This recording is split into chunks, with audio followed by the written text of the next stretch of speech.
बहुत सारे इनिशिएटिव्स होते हैं, उसमें से जो एक इनिशिएटिव है वो ये है कि जो हमारे एस्पिरेंट्स हैं, जो सिविल सर्विसेज की तैयारी करना चाहते हैं, जो आईएएस बनना चाहते हैं, उनको भी हम गाइडेंस देते हैं। आज जो आप लोग यहाँ पे खड़े हैं, इतनी भारी संख्या में आए हैं, आई एम सॉरी कि मुझे नहीं पता था आप लोग इतनी संख्या में आएंगे, नहीं तो बहुत बड़ा हॉल और करते। मुझे बहुत गर्व हो रहा है कि इतनी संख्या में आप लोग सुनने के लिए आए हैं।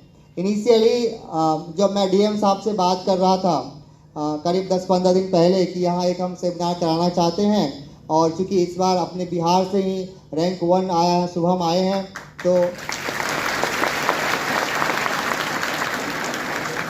तो उसको लोग सुनना चाहेंगे, उनसे बात करना चाहेंगे, और उससे कितने हजारों लोग इंस्पायर होंगे, और वो भी आईएएस को एक करियर के रूप में चुनेंगे और अपने समाज की सेवा में अपना सब कुछ योगदान देंगे। तो जब मैं ये सोचा था तो मैं यही सोचा था कि 100-200 लोग भी पता नहीं आएंगे कि नहीं आएंगे, seriously I am telling you. तो इसीलिए मैंने सोचा कि इतना बड़ा हॉल है तो ठीक ही हो जाएगा। लेकिन आज जब आप लोग इतनी संख्या में आए हैं तो मेरे पास शब्द नहीं है आप लोगों के लिए कि आप लोग कितना उत्साहित हैं टॉपर्स को सुनने के लिए।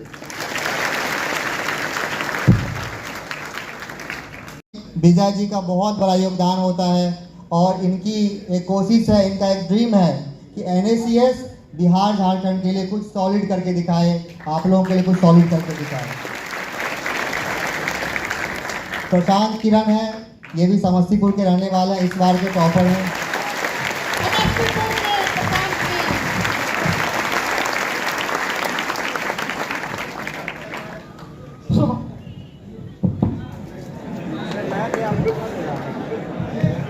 सत्यम गांधी हैं इस बार।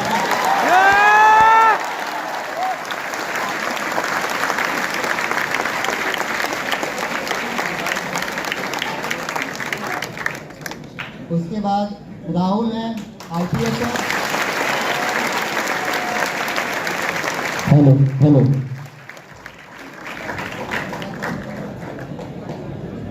और अल्तमस गाजी हैं, वो भी समस्तीपुर के रहने वाले हैं।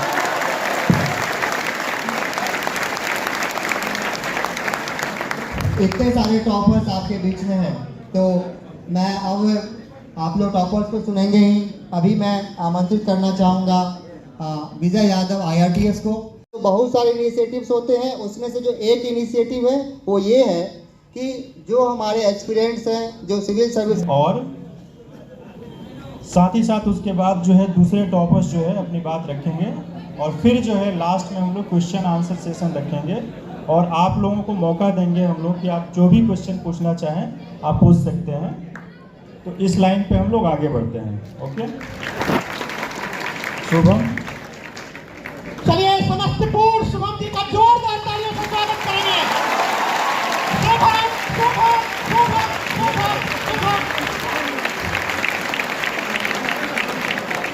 चलिए जोरदार तालियों से सब तक स्वागत करेंगे जब तक हमारे सामने खड़े होकर संबोधित कर रहे हैं।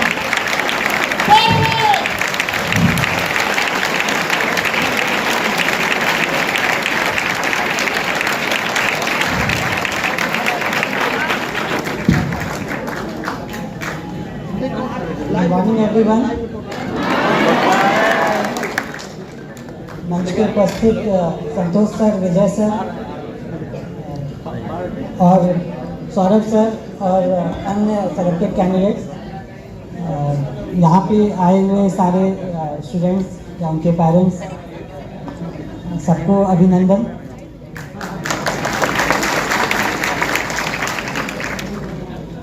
जैसे कि सर ने बताया कि जब सर ने मुझे बोला कि ऐसा एक प्रोग्राम करना चाहते हैं समस्तीपुर में, तो हम लोग एक्सपेक्ट कर रहे थे कि 100 से 200 लोग आएंगे।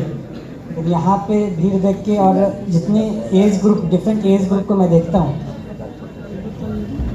तो मुझे यकीन हो रहा है कि कितने लोग मोटिवेटेड हैं आईएएस बनने के लिए या सिविल सर्विसेज में आने के लिए।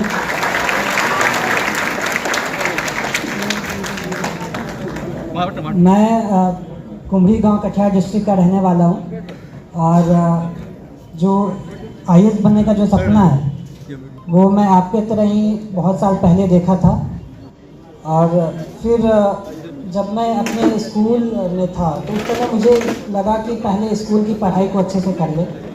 सो मैं अपने मैट्रिकुलेशन पे फोकस किया। फिर उस टाइम मुझे लगा कि थोड़ा आईआईटी का तैयारी कर लेते हैं। आईआईटी की तैयारी की तो उसमें मेरा सिलेक्शन भी हो गया। तो 2014 से 2018 में आईआईटी बॉम्बे में सिविल इंजीनियरिंग किया। फिर 2018 से जब मैं अपने कॉलेज के फाइनल सेमेस्टर में था तो मैं अपना प्रिपरेशन जो है मैंने स्टार्ट किया। सो ये जो सिविल सर्विसेज या आईएएस बनने का जो ड्रीम होता है, जनरली जैसे मेरे साथ हुआ तो वो एक दिन का सपना नहीं था कि एक दिन ऐसे उठे और मन किया कि आप आईएएस बनते हैं, वैसा नहीं था। वो ग्रेजुअल प्रोसेस था। और जनरली जब आप कोई एक सपना देखते हैं, जब आप कोई किसी चीज़ का एम करते हैं, आप कोई चीज़ बनना चाहते हैं, तो वो चीज़ जो है वो आपके जहन में होनी चाहिए। वो बाई कन्विक्शन वो आना चाहिए कि आप वो क्यों बनना चाहते हैं। कि अगर आप कुछ भी कोई भी चीज़ मुकाम हासिल करना चाहते हैं तो आप वो क्यों करना चाहते हैं। जब ये आपका क्लियर होगा, सामने वाले प्लीज़ बैठ जाए, थोड़े पीछे वाले को देखने में दिक्कत हो रही है।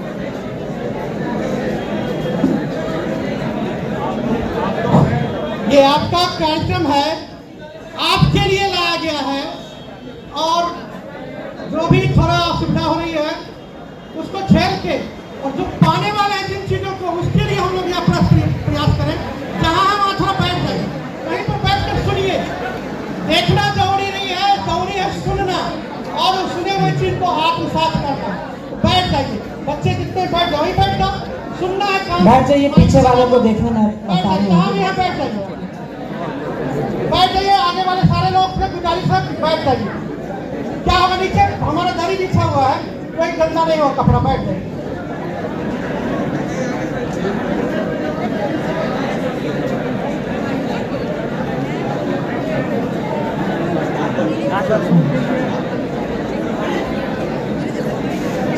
तो ये मैं जो एम की बात कर रहा था कि अगर आप कुछ भी चीज़ बनना चाहते हैं तो वो एक आपके अंदर से आना चाहिए कि आप क्यों बनना चाहते हैं। जब आपका ऐसे क्यों क्लियर होता है कि आप उस चीज़ को क्यों अचीव करना चाहते हैं, तो फिर जो मोटिवेशन होता है या जो हार्डवर्क चाहिए, जो कंसिस्टेंसी चाहिए, तो वो सारा चीज़ अपने आप जो है वो आप कर लेंगे। मेरा जो आईएएस बनने का सपना था वो इसलिए था कि शुरुआत में मुझे लगा कि जो है कि मैं काफ़ी बड़े पैमाने पे मैं बदलाव ला सकता हूँ और लोगों के लिए कुछ कर सकता हूँ। लेकिन फिर लगा कि ऐसा क्यों करना चाहिए, ऐसा मुझे क्या मिल रहा है। सो ये मुझे कॉलेज के 3rd ईयर में मुझे जो रिसर्च की तैयारी करना चाहते गए नहीं, पहले मैं और सब चीज़ें देखा कि मुझे जो है वो कहीं कॉर्पोरेट वर्ल्ड में काम करने में तो अच्छा नहीं लग रहा। मैं रिसर्च वर्क भी किया, मैं सारा चीज़ थोड़ा थोड़ा ट्राई किया। एज अ इंटर्न मैं 2 महीने उसमें काम किया, फिर जाके मैं डिसाइड किया था। सो आपका भी जो डिसीज़न होता है, आप जो भी क्लास में हो या कॉलेज में हो, तो आप अपने कैरियर पाथ को बहुत लॉजिकली और बहुत अच्छे से देखें कि आप किस फील्ड में अच्छा कर सकते हैं। ये भी बहुत ज़रूरी है कि आप किस फील्ड में अच्छा कर सकते हैं, इंटरेस्ट है कि नहीं, तो उस सर्विस में आप अच्छा कर पाएंगे, वो सारा चीज़ आप एनालाइज कर सकते हैं। तो शुरुआत में तो आप नहीं कर पाएंगे, लेकिन जब आप कॉलेज में रहेंगे, जब आप फाइनल ईयर में रहेंगे, तब वो मैच्योरिटी आ जाती है, तो वहाँ पे आप अच्छे से डिसाइड कर सकते हैं। अगर आपका पहले से जो है वो एम बहुत क्लियर है, आपको सारा चीज़ जो है पता है कि आपको क्यों बनना है, तब आप जो है आप पहले से भी तैयारी कर सकते हैं। बट मेरा ये मानना है कि आप थोड़ा जब एक मैच्योरिटी आने के बाद जब आप तैयारी करते हैं तो आप अच्छे से थोड़ा बेटर तैयारी कर पाते हैं। और जिस भी क्लास में, जैसे मैं बहुत जो है वो छोटे बच्चों को भी देख पा रहा हूँ, तो अगर आप छोटे क्लास में हैं तो पहले कोशिश करिए कि आप जिस क्लास में हैं वहाँ पे अच्छा करें। आप 3-4 चीज़ पे फोकस करिए कि आप राइट वैल्यूज़ आप सीख रहे हैं, आप घर पे हैं, आप अपने स्कूल में जाते हैं, तो आप अच्छा बिहेव करिए, आप एक राइट ह्यूमन बीइंग बनिए, पहले आप अच्छा इंसान बनिए। फिर आप अच्छे हैबिट्स डेवलप करिए कि आप 1-2 घंटे सेल्फ स्टडी कर पा रहे हैं। 1 घंटे भी सेल्फ स्टडी अगर आप 7, 8, 9 में कर लेते हैं, वो मोर देन सफिशिएंट होता है। तो सेल्फ स्टडी की हैबिट्स डालें। आप खुद को एनालिसिस करने, आपको खुद को एनालाइज करने का जो है ये चीज़ आना चाहिए कि आप कहाँ पे वीक हैं, आपके स्ट्रेंथ एरिया कहाँ है, अगर आप स्कूल में अच्छा परफॉर्म नहीं कर पा रहे हैं तो किस वजह से नहीं कर पा रहे हैं। तो ये सेल्फ एनालिसिस ये बहुत इंपॉर्टेंट रोल प्ले करता है। फैक्ट जब मैं प्रिपरेशन में था तो ये सब चीज़ें जो मैं डेवलप किया स्कूल डेज में, जैसे सेल्फ एनालाइज करना, अपने स्ट्रेंथ एंड वीकनेस को जानना, फिर उस पर वर्क अपॉन करना, फिर एक प्लानिंग करना, तो ये सब चीज़ मुझे प्रिपरेशन में सबसे ज़्यादा हेल्प किया। तो जैसे मैं क्लास 6 में एक नए स्कूल में गया था पूर्णिया बिहार में, सो मेरा परफॉर्मेंस उतना अच्छा नहीं था। मैं लगभग 35 से 40 के बीच में मेरा रैंक रहता था। 7th में भी यही हुआ। फिर 8th में मुझे रियलाइजेशन हुआ, वो कॉन्शियसनेस डेवलप हुई कि मैं पीछे आ रहा हूँ तो क्यों आ रहा हूँ, मुझे इस पर वर्क अपॉन करना है। सो मैं एक प्लान के तहत क्लास 8 में वर्क किया। जो जो वीकनेस थी, स्मॉल चीज़ें थी, जैसे रिवाइज़ करना, मैं कम रिवाइज़ करता था एग्जामिनेशन से पहले, और कौन सा पेन इस्तेमाल करना है, मेरे क्वेश्चंस छूट जाते थे। तो ये सब चीज़ पे मैं वर्क किया और ऐसा हुआ कि क्लास 8 में मेरा रैंक जो है वो 35 से फिर सेकेंड स्थान पे जो है मैं विदिन 1 ईयर जो है ये मेरा प्रोग्रेस हुआ। और उस टाइम मैं 2-3 चीज़ें सीखा या मैं शेयर करना चाहूँगा। पहला कि आप जब एक प्लान और स्ट्रैटेजी के तहत आप मेहनत करते हैं तो उसका एक अलग इम्पैक्ट होता है। आपका गोल क्लियर है कि आपको इतना रैंक लाना है या इस एग्ज़ाम में क्वालिफाई करना है, लेकिन उसका जो पाथ है वो अलग अलग हो सकता है। तो एक प्लानिंग और स्ट्रैटेजी बनाना बहुत, सबसे पहला काम जो होता है वो ये होता है कि आप प्लान करें, वो बहुत इंपॉर्टेंट रोल प्ले करता है। सो एक प्लान करिए। फिर दूसरा चीज़ जो मैं सीखा कि आपको दूसरों से कंपटीशन नहीं करना है, आपको खुद से कंपटीशन करना है। अगर मेरा ये परफॉर्मेंस आज जो भी है, मैं अगला दिन मैं उससे बेटर करूँगा। तो ये चीज़ आप मन में ठान लें कि आपको दूसरों से मतलब कंपैरिजन नहीं करना, कंपटीशन खुद से करना है। आपको हमेशा एक बेटर वर्जन ऑफ योरसेल्फ बनना है। जैसे मैं अपने यूपीएससी की भी प्रिपरेशन में अपने टेबल के आगे ऐसे एक कोट लिख के रखा था कि I have to become a better version of myself. हर दिन मैं कोशिश करूँगा कि मैं अपना एक बेटर, अपने मेरे पर्सनालिटी, मेरे नॉलेज में कुछ वैल्यू एडिशन हो, कुछ गेन हो, और एक मैं बेटर व्यक्ति, एक अच्छा इंसान बन के मैं निकलूँ।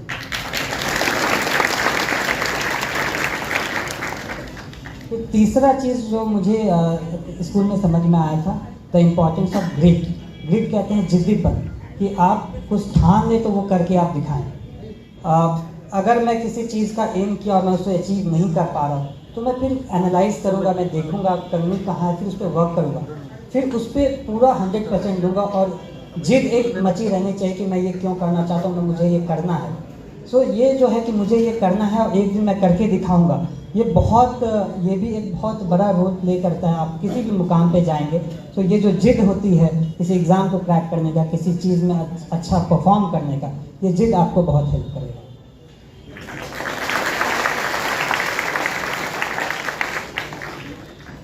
तो ये जनरली ये सब मैं अपने स्कूल डेज में सीखा। और फिर ये जब मैं जेईई का तैयारी कर रहा था, मैं जब IIT जेईई की तैयारी कर रहा था उसमें भी फिर मैंने यही जो है वो मैं कोशिश किया इस चीज़ को इम्प्लीमेंट करने का। तो यहाँ पे भी क्या होता है कि मैं जहाँ पे भी जाता हूँ, आगे वाले थोड़े बैठ जाएं तो पीछे वाले को देखेंगे। नहीं करूँगा, बैठ जाइए, जहाँ है वहीं बैठ जाइए, कोशिश कीजिए।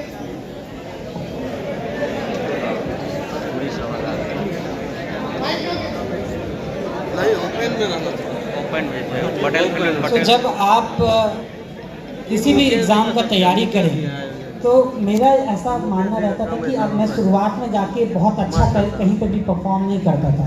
जैसे स्कूल में गया तो क्लास 6-7 में उतना अच्छा परफॉर्म नहीं किया। फिर जब मैं 11th-12th में गया तो मैं चिन्मय विद्यालय बोकारो से पढ़ा था, तो वहाँ पे भी मेरा इनिशियल जो रैंक्स आते थे वो अच्छे नहीं आते थे। लेकिन हर जगह या यूपीएससी प्रिपरेशन या कॉलेज हो तो शुरुआत में मेरे जो ग्रेड्स होते थे, जो परसेंटेज आता था वो अच्छा नहीं होता था। लेकिन मैं हमेशा जो है वो सेल्फ एनालिसिस पे बहुत फोकस करता था। मैं हमेशा देखता था कि मैं कहाँ जा रहा हूँ, मेरा जो एम है उससे मैं डेविएट तो नहीं हो रहा। सो हर जगह मेरा फिर परफॉर्मेंस धीरे धीरे करके इम्प्रूव होता था। तो इसलिए मैं कहना चाहता हूँ the importance of incremental improvement, थोड़ा थोड़ा करके आपको सीढ़ी चढ़ना है, थोड़ा थोड़ा करके आपको इम्प्रूवमेंट करना है। तो इससे क्या होता है कि आप एक दिन में, हो सकता है आप एक दिन में कुछ नहीं कर पाए, लेकिन आप धीरे धीरे करके साल के एंड में, 2 साल के एंड में आप अच्छा करेंगे। तो 11th में जैसे मेरे अच्छे परसेंटेज नहीं आए, और इसी तरीके से जब मैं कोचिंग में 11th में था, फिक्जी बोकारो से मैं जेई की प्रिपरेशन कर रहा था, तो वहाँ पे भी परफॉर्मेंस अच्छा नहीं था। लेकिन 12th के एंड में आते आते मैं जो है वो स्कूल का वन ऑफ द टॉपर भी रहा 12th बोर्ड में, और फिर जो है वो जेई में सिलेक्शन भी हुआ। लेकिन जब मैं यूपीएससी का प्रिपरेशन स्टार्ट किया तो एक चीज़ मुझे ऐसा लगा कि आपका जो भी बैकग्राउंड है वो उतना मैटर नहीं करता। जब आप यूपीएससी के प्रिपरेशन में आते हैं तो आप ऑलमोस्ट सेम पायदान से स्टार्ट करते हैं। जैसा कि मैं बताता हूँ कि जब मैं कॉलेज में था तो न्यूज़पेपर वगैरह कुछ पढ़ता ही नहीं था। सोशल साइंस का अच्छा खासा वेटेज होता है यूपीएससी में, तो उसके बारे में कुछ पता नहीं था। सो वो कुएं के मेढक की तरह था कि मैं टेक्निकल सब्जेक्ट्स को जानता हूँ, लेकिन बाहर की दुनिया में क्या चल रहा है कुछ पता नहीं था। सो जब मैं तैयारी स्टार्ट किया जनवरी 2018 में, जनवरी 2018 में मैंने अपनी यूपीएससी की जर्नी स्टार्ट की, तो वहाँ पे जो है मुझे बहुत सारी मुश्किलें आई।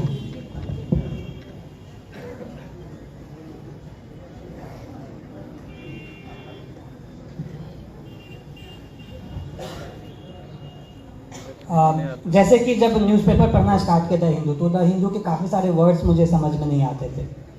फिर जब आंसर राइटिंग स्टार्ट किया तो एक पैराग्राफ लिखने में मुझे 15 मिनट लग गए, जबकि 1-2 मिनट लगता है इनिशियली इंट्रोडक्शन लिखने में। सो ये प्रॉब्लम आया कि लिख नहीं पा रहा हूँ क्योंकि 4 साल से कुछ लिखा नहीं। फिर जो है इंग्लिश में प्रॉब्लम आई, वर्ड्स वगैरह समझ में नहीं आते थे। सो मैं फिर जो है इसमें वर्क करना स्टार्ट किया। डिक्शनरी जैसा मैं मेंटेन करता था, वर्ड्स की मीनिंग लिखता था। सो धीरे धीरे करके 3-4-5 महीने में जो है वो फिर लैंग्वेज पे धीरे धीरे कमांड जो है वो आना स्टार्ट हुआ। फिर आंसर राइटिंग जो है उसमें मेरा इम्प्रूवमेंट हुआ, कम टाइम में मैं जो है वो आंसर लिख पा रहा था। सो आपकी समस्याएं अनगिनत हो सकती है, काफ़ी सारी समस्याएं हो सकती हैं। आपका हेल्थ का इश्यूज हो सकता है, घर की समस्याएं हो सकती है, काफ़ी सारी समस्याएं हो सकती है। लेकिन जब आप किसी बड़े चीज़ का एम करते हैं तो आप कोशिश करें कि हर चीज़ का सॉल्यूशन निकले। आप सॉल्यूशन ओरिएंटेड रहें, हर चीज़ को एनालाइज करें, और जो भी प्रॉब्लम है सर उसको सोचें कि 2 साल तक मैं इग्नोर करूँगा, है ना। इग्नोर करें और अपने लक्ष्य के प्रति जो है वो एकाग्र होकर आप पढ़ाई करें। सो जैसे मेरे घर में भी कुछ प्रॉब्लम्स हैं, कोई रिलेटिव्स हैं, जो भी है, तो मेरे मम्मी पापा जो पेरेंट्स जो फैमिली का सपोर्ट मिला वो कभी भी मुझे घर की समस्या कभी नहीं बताते थे। सारा चीज़ बोलते थे अच्छा चल रहा है, तुम अच्छे से पढ़ाई करो।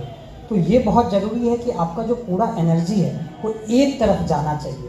और ये मेरा मानना है कि अगर आप तैयारी करते हैं तो हो सकता है कि आप 2-3 एग्जामिनेशन को टारगेट कर रहे हैं। मेरा ये मानना है कि एक बार में एक एग्जामिनेशन को टारगेट करें, और अगर बाई चांस अगर नहीं सफलता मिल रही तब आप किसी और एग्जामिनेशन को ट्राई कर सकते हैं। अगर ओवरलैप है सिलेबस में, जैसे यूपीएससी है, बीपीएससी है, अगर ओवरलैप है और एग्जामिनेशन डेट्स जो है वो कोइंसाइड नहीं कर रहे हैं, आपका प्रिपरेशन इम्पैक्ट नहीं हो रहा, तभी आप एग्ज़ाम दें। मैं बीपीएससी का सोचा था, अपने पहला अटेम्प्ट मैं दिया भी नहीं था। पहला अटेम्प्ट दिया था 2019 में और रिज़ल्ट नहीं आया था। तो मैं सोचा, लेकिन मेरे घर वाले मुझे बहुत डिस्करेज किए कि नहीं, तुम पहले एक एग्जामिनेशन को 2-3 अच्छे अटेम्प्ट दो, उसके बाद तुम किसी और एग्ज़ाम की सोचना। तो मेरा भी यही सजेशन रहेगा आप लोगों के लिए, आप पहले एक एग्ज़ाम पे फोकस करें, और फिर आपका एनर्जी एक जगह जाएगा तो उसमें आपका इम्प्रूवमेंट ज़्यादा से ज़्यादा होगा। इसी तरह अगर यूपीएससी में देखें तो ऐसा नहीं है कि बहुत ज़्यादा लोग देते हैं। अगर आप और सब एग्ज़ाम में देखेंगे तो उसमें ज़्यादा लोग बैठते हैं। यूपीएससी में 5 लाख लोग बैठते हैं, और उसमें भी 50 से 60 हज़ार लोग काफ़ी सीरियस होते हैं, जो सीरियस अटेम्प्ट दे रहे होते हैं।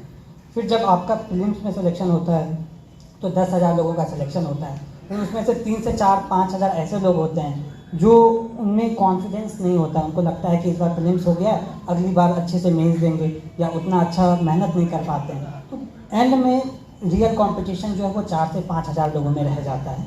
और फिर जब इंटरव्यू कॉल आता है 2200-2300 लोगों का, फिर वो लेवल प्लेइंग फील्ड हो जाता है। अगर आप इंटरव्यू में अच्छा करेंगे तो आपको अच्छा रैंक के साथ आप निकल सकते हैं। सो ये सारा जो ये गेम है यूपीएससी का, उसमें कॉन्फिडेंस का बहुत बड़ा रोल है कि आप कितने कॉन्फिडेंट हैं और आपकी तैयारी कैसी है। बहुत बार ऐसा होता है तैयारी करने के बाद भी कॉन्फिडेंस थोड़ा नहीं आता है, तो इस बार भी मेरा ऐसा हुआ कि 9 जनवरी से एग्ज़ामिनेशन था और 24-25 दिसंबर को, मुझे अभी भी याद है डेट्स, वो मैं पढ़ नहीं पाया था क्योंकि लो फील कर रहा था। तो यूपीएससी का जर्नी में ये बहुत कॉमन है कि आप कोई भी कॉम्पिटिटिव एग्ज़ाम के जर्नी में कि आप काफ़ी सारे इमोशन से गुजरेंगे। आप जो है कभी बहुत खुश होंगे अगर टेस्ट सीरीज में अच्छा करेंगे, कभी जो है निराशा होगी, कोई अगर अच्छा कर रहा है आपसे और आप उतना अच्छा परफॉर्म नहीं कर रहे हैं तो आपको जो आपका जो कॉन्फिडेंस लेवल है वो कहीं ना कहीं लो होगा। कुछ आसान क्वेश्चन गलत हो जाएगा तो आपका कॉन्फिडेंस नीचे चला जाता है। तो ये बहुत कॉमन है। और 15 दिन एग्जामिनेशन से 15 दिन मुझे ऐसा लग रहा था कि इस बार का मेंस जो है वो ख़राब हो गया, मैं अच्छे से पढ़ाई नहीं कर पाया, थोड़ा ज्वाइनिंग का फॉर्मेलिटीज़ था, फिर ठंड का टाइम था, दिल्ली में उतने अच्छे से पढ़ाई नहीं कर पा रहा था कुछ दिनों तक। सो ये सारा चीज़ हुआ, लेकिन फिर एंड में मेरे कुछ अच्छे दोस्त थे, मेरे फैमिली मेम्बर्स थे, उन्होंने काफ़ी मोटिवेट किया कि नहीं तुम शुभम अच्छा करोगे, तुम एग्ज़ाम अच्छे से दो, अभी जो 10-15 दिन बचे हैं उसमें अच्छे से रिवीजन करो।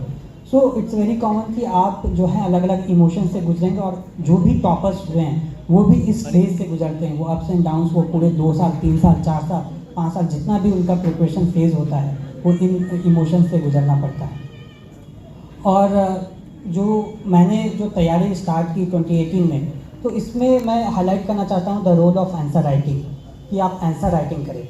और बहुत कॉमन है, इट्स वेरी कॉमन और इट्स नेचुरल कि जो आप पहला आंसर लिखेंगे वो आप सबसे ख़राब आंसर लिखेंगे, आप अच्छे से लिख नहीं पाएंगे। तो लेकिन आप अगर बहुत प्रैक्टिस करते हैं, आप बार बार लिखते हैं, आप बार बार रिवाइज करते हैं, आपका इम्प्रूवमेंट हर आंसर में होगा।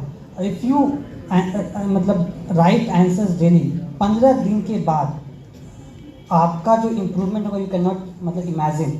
आप पहला दिन का कॉपी अगर 15 अपने 15 के डे से करेंगे या मंथ के एंड से करेंगे तो आपको भी लगेगा कि कितना ज़्यादा इम्प्रूवमेंट हो गया। सो ये जो इंक्रीमेंटल इम्प्रूवमेंट है और जो आंसर राइटिंग है, कंसिस्टेंट मेहनत है, ये बहुत ज़रूरी। आई थिंक जो भी मंच पे हैं वो उन लोगों ने ये सारा चीज़ जो है वो फॉलो किया होगा।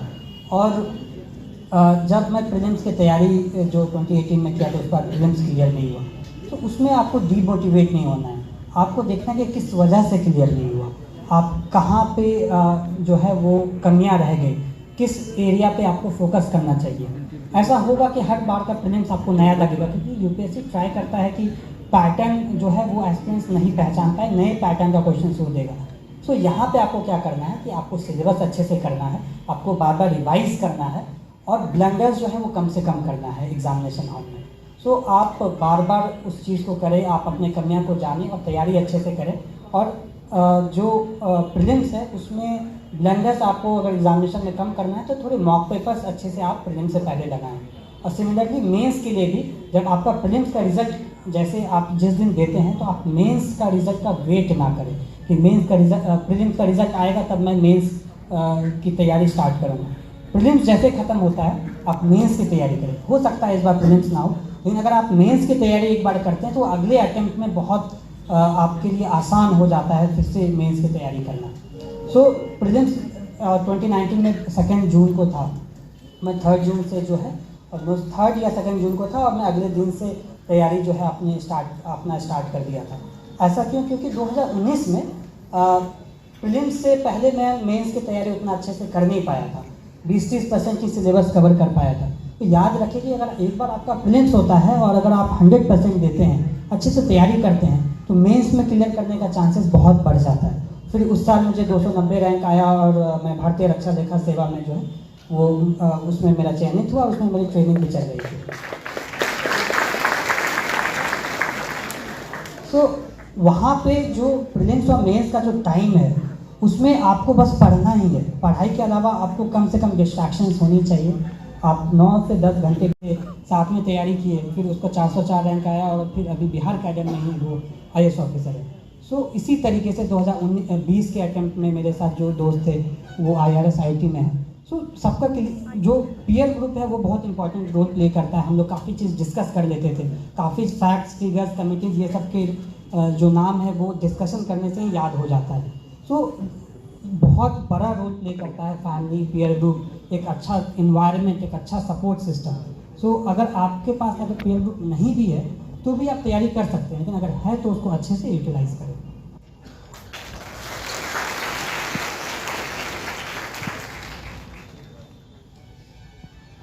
फिर इसके साथ साथ ये बहुत ज़रूरी है कि आप पॉजिटिव माइंडसेट जो है वो रखें, और जो भी निगेटिव लोग आपके साथ होते हैं जो आपको डीमोटिवेट करते हैं, उनसे दूरी बना के रखें।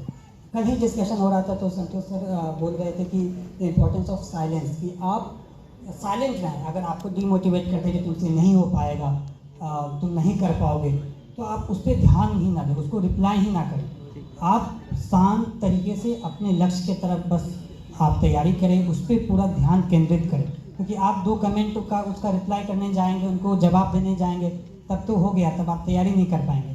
तो 2018 में जब मैं यूपीएससी का जो प्रिपरेशन स्टार्ट कर रहा था, एक रिलेटिव मेरे पापा से कहते हैं कि जॉब नहीं लगा क्या, इसलिए तैयारी कर रहे हैं क्या। तो ये कॉमन होगा, आपके जो रिलेटिव्स होंगे वही आपको जो है नीचे रखेंगे। जिस दिन आपका रिजल्ट आएगा वो सारे लोग फिर आपके घर पे आ जाएंगे और अपना ही कहेंगे। तो जो भी निगेटिव लोग हैं, जो भी आपको डीमोटिवेट करते हैं, उनसे आप दूरी बना के रखें, और अपना जो माइंडसेट है वो पॉजिटिव रखें कि नहीं, आपका होगा, किसी एक ना एक दिन आपका जो है, आपका भी नाम जो है लिस्ट में आएगा। तो एक पॉजिटिव माइंडसेट के साथ आप तैयारी करें।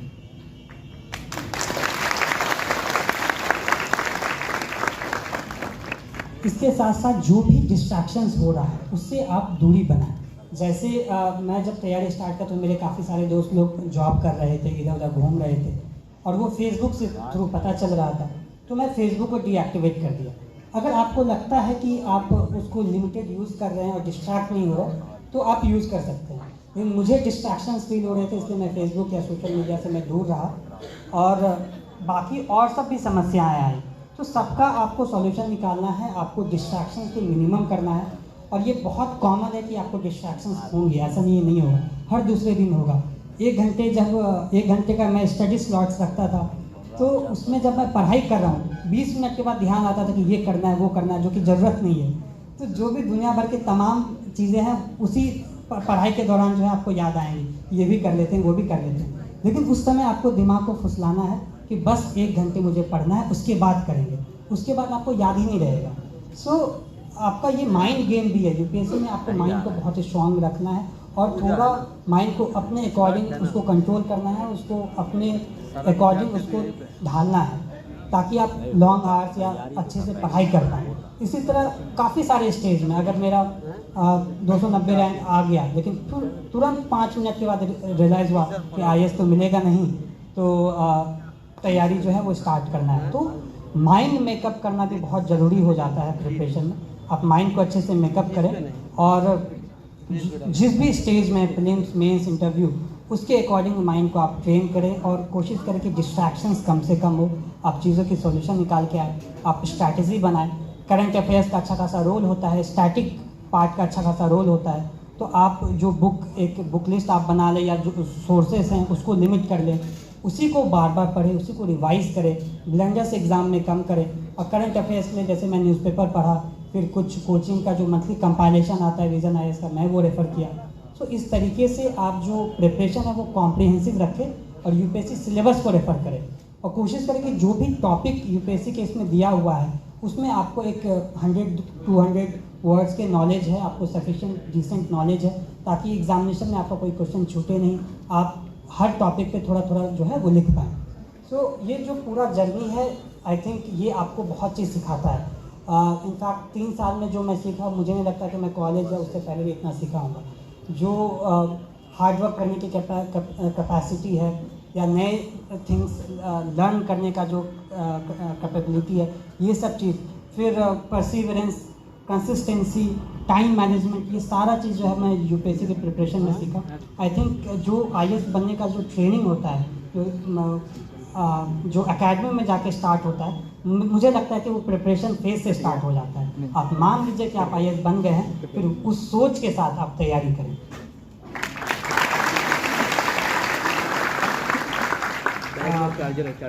आई थिंक मैं इतना ही कहना चाहूँगा। All the best. मैं ये मानता हूँ कि अगर मैं यहाँ हूँ तो आप भी जो है कुछ वर्षों में आप तैयारी करके जो है स्टेज के इस साइड आएंगे। All the best. Thank you.